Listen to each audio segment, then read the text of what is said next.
Assalamualaikum semua pada pendengar yang dirahmati Allah. Biasanya orang akan sibuk bila duitnya hilang, ya. Bila barangnya hilang mak. Sampai saya teringat dulu Pian, masa saya kecil-kecil dulu, ada orang datang ke rumah pak saudara saya minta dia carikan barang hilang tu dengan nengok dalam layar. Sampai pak saudara kata mana boleh rupa ni jumpa belalang, tak boleh ya.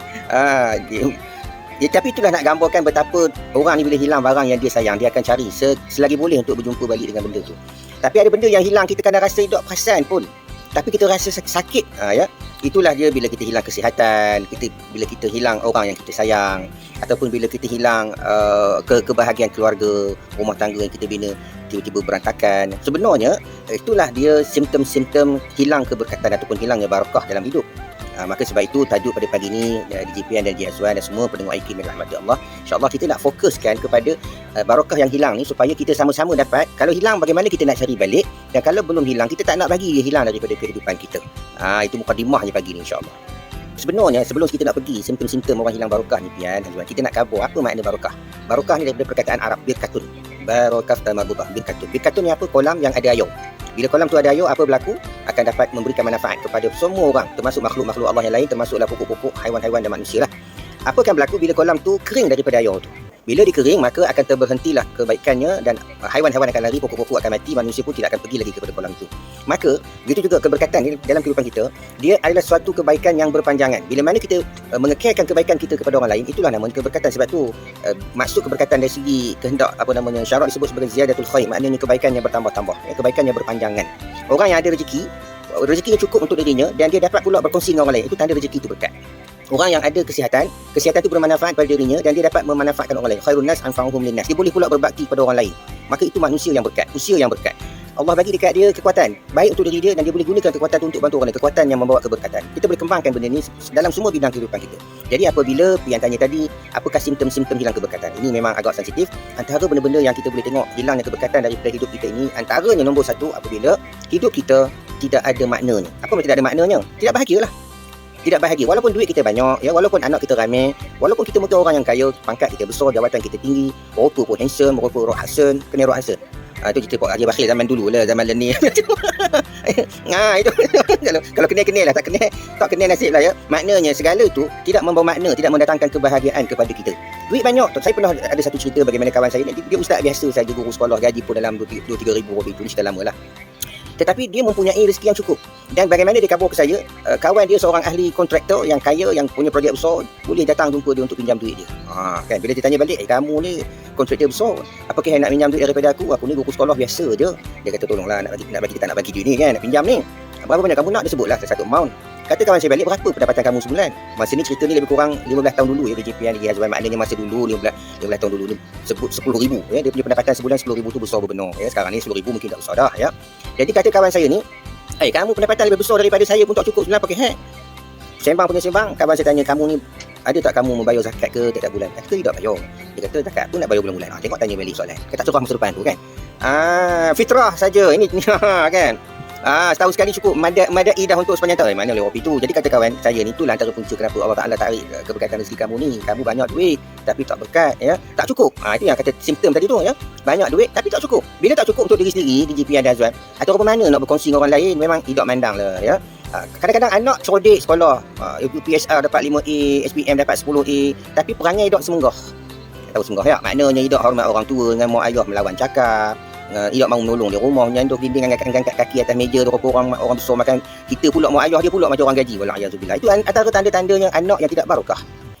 Kadang-kadang suami isteri yang tidak bersefahaman ya, nengok isteri rupa macam apa lagi ya? Bini tengok suami macam singa, suami tengok bini macam naga. Atau mana mahu rupa itu? Maknanya tidak ada, walaupun muka suami dia macam Tom Hanks, isterinya rupa siapa-siapa je. Tapi bila Allah Ta'ala dah cabut rasa keberkatan dalam perhubungan suami isteri tu, hidup datang rasa gembira dah. Maka sebab tu kita kena cari cara supaya kita terelak daripada simptom-simptom. Kalau dah ada simptom ni dalam diri kita, dalam keluarga kita, tak seronok duduk di rumah, seronok lagi duduk dengan kawan-kawan di kedai kopi, mancing seorang-seorang lagi seronok daripada duduk dengan anak-anak. Padahal anak tu kita sebut qurratul ayun, cahaya mata tu. Atuk tengok anak tu rasa bercahaya-cahaya muka kita, tapi tengok muka anak tu orang bergelak mendung semacam je. Maka itu tanda-tanda tu. Bagi siapa yang dengar ni ada dalam diri kita, itu tanda-tanda.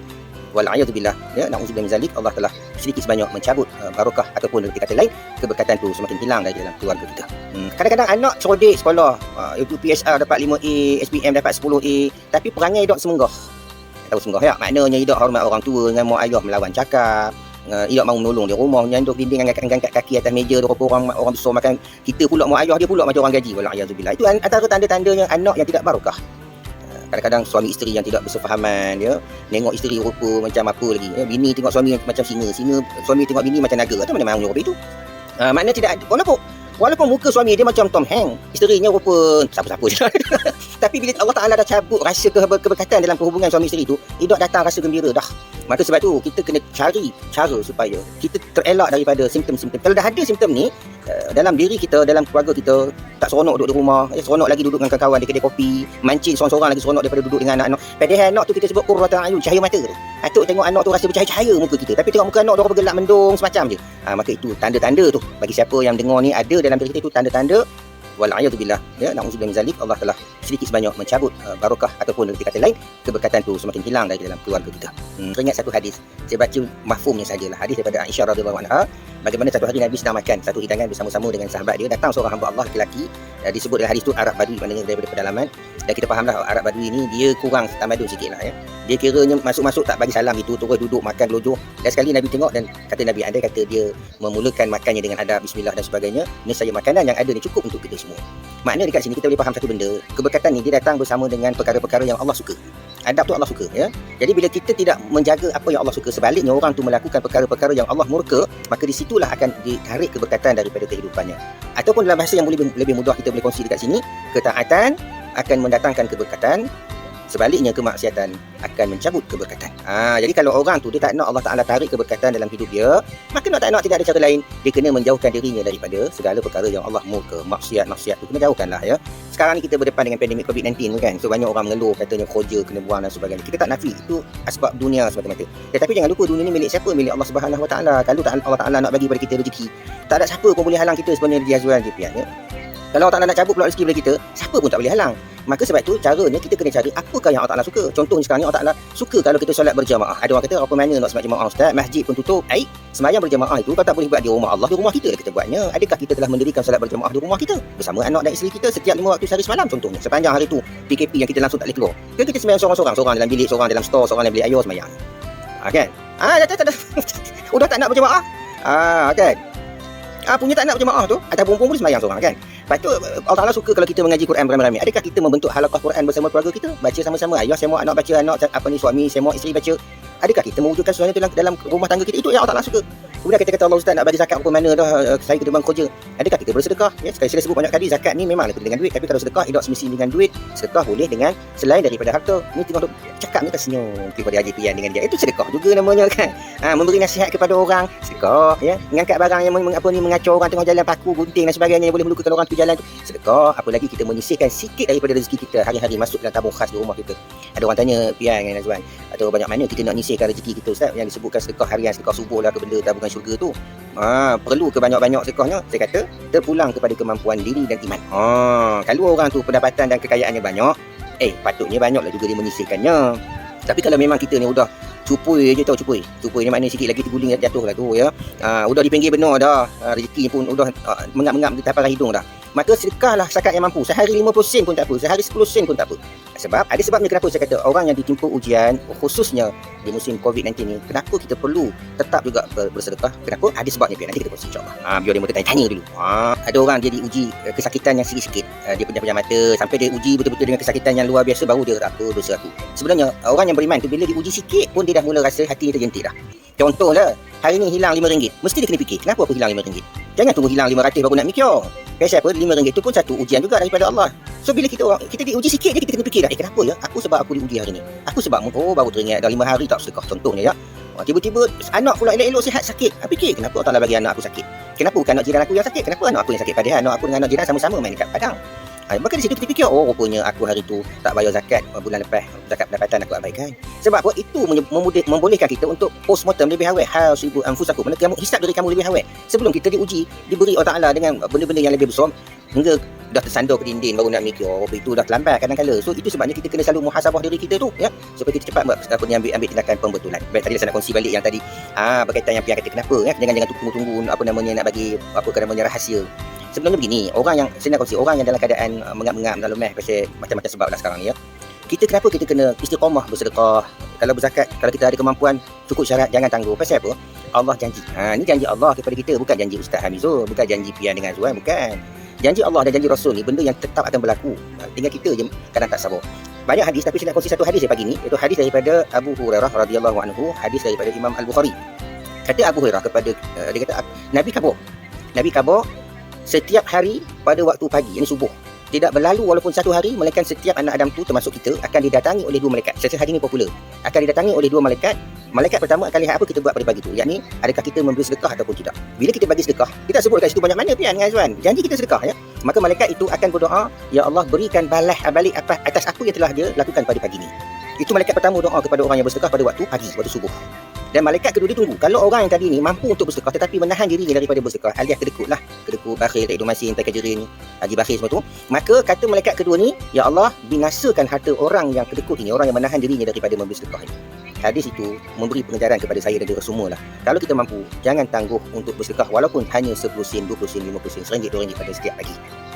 Kenapa? Kalau kita contoh hari ni kita dibuang kerja, minta maaf cakap lah, ataupun kita syarikat kita terpaksa gulung tikar sebab pandemik ni kan, maka kita pun ada kemampuan nak sedekah pagi ni 20 sen, kita pun bubuh 20 sen. Sebab doa malaikat tadi, ya Allah beri balas atas apa yang orang ni buat pada pagi ni kerana dia bersedekah. Allah makbulkan doa malaikat tu, tiba-tiba Allah hantar balik pada kita rezeki RM2,000. Tidak mustahil. Tidak mustahil. Kenapa? Dalam ayat Al-Quran surah Al-Baqarah, tak salah ayat 261, tak salah, Allah sebut wallahu yudha'ifu liman yasha wallahu wasi'un alim. Daripada awal Allah cerita yang sebiji tanam tumbuh satu pokok keluar 7 cabang, setiap cabang ada 100. Allah sebut dari situ Allah boleh balas lebih daripada itu sebenarnya kalau Allah Taala tu berkehendaki. Maka kalau kita bagi 2 kupang pun sedekah, Allah Taala nak bagi kita 2,000 boleh tak Pian? Ingat Tuan? Tidak ada masalah bagi Allah Taala, 2 juta pun boleh ya. Langit dan bumi Allah Taala nak bagi kepada kita pun boleh, cuma takut kita lah pula tidak mampu nak menanggungnya ya. Takut lupa turun daratan daripada sedekah langsung tak sedekah. Jadi sebab itu bersedekahlah, saya nak kongsi bersedekahlah walaupun setakat 2 kupang, 3 kupang, 5 kupang, RM1, RM2, sedekahlah. Nescaya Allah akan beri pintu keluar. Ni ada kaitan dengan surah Al-A'raf ayat 96 ya. Walau anna ahlal qura amanu wattaqau la fatahna 'alaihim barakatin minas sama'i wal ardh. Kalau penduduk sebuah negeri, negara, negeri, daerah, kampung, jangan lupa semua tu berpunca daripada satu unit keluarga. Kalau keluarga tu pun beriman dan bertakwa, la fatahna 'alaihim barakatin minas sama'i wal ardh. Mesti akan dibukakan pintu-pintu keberkatan dari langit dan bumi. So kalau kita nak supaya Allah Taala buka pintu keberkatan dekat keluarga kita dan keluarga kita di JPN dia kena amanu wattaqau. Tu saja jawapan. Dekat Pak Yoh pun ya. Baik, itulah sebenarnya kenapa saya tak nak sebut macam Pian kata, kenapa tak direct saya sebut bayar zakat. Orang memang tahu zakat ni satu kewajipan DJ Pian dengan Zuan. Tetapi kita ni jangan lupa ada satu musuh yang selalu duk bisik dengan kita, syaitan lah. Asyaitanu ya'idukumul faqr. Syaitan tu sentiasa duk bisik-bisik pada kita ni tentang kefakiran. Kalau kamu dah kena bang kerja yuk, syarikat kamu dah meninggal 14 hari lepas, dalam bank ada lagi 4,500, kamu nak bayar zakat ni, kamu nak bersedekah ni, nanti tak cukup. Itu syaitan yang bisik ke kita. Sebab tu cara untuk melawan benda-benda ni kita kena bagi kesedaran kepada orang Islam. Sebab apa? Ramai dah sedar zakat tu wajib tapi dia tak buat. Pasal apa? Dia kalah dengan bisikan syaitan, dia rasa was-was. Ini semua adalah perkara-perkara yang perlu kita tangani. Sebab tu kami di Lembaga Zakat Selangor, kita ada kumpulan da'i Lembaga Zakat Selangor. Sebab tu kita sebut Ustaz Mizul da'i Lembaga Zakat Selangor. Lepas ni akan ada lagi da'i-da'i kami yang lain akan tampil bersama-sama dengan IKIM ni sepanjang 3-4 bulan sampailah bulan Disember nanti. Dan kita punya fokus ialah barakah. Tajuk kita ialah bicara barakah. Sebab apa kita nak masyarakat sedar, bayar zakat, bagi sedekah, infak, natijahnya ialah barakah. Anfiqu yunfiq. Allah cakap kamu bagi kepada aku, kamu berinfak jalan Allah, Allah akan bagi balik kepada kamu. Jadi dengan harapan lepas tu orang akan carilah Lembaga Zakat Selangor untuk dititipkan zakat mereka kepada umat Islam. Kalau duduk dekat negara negeri lain, bayarlah dekat negeri itu ya. Kita tidaklah nak meranggah tu, duduk dekat Zimbabwe bayarlah juga dekat Selangor tidak ya. Ni orang kita fokus ni orang yang Selangor, bayarlah zakat di Selangor. Kalau sebut negeri kat Malaysia kan marah pula 5 kan. Ya, kalau tak nak sebut Zimbabwe, kita sebut planet Pluto pun tak apalah kan. Maknanya bila dia kerja di planet Pluto, tinggal di planet Pluto, kita sebut macam ni, nak bayar tak payahlah mari ke Lembaga Zakat Selangor, bayarlah dekat tempat dia tu. Tapi kalau duduk di Selangor jangan pergi tempat lain pula, itu ceritanya. Itu ceritanya ya, insya-Allah. Semoga Allah Taala memberkati kita bersama. Amin. Amin.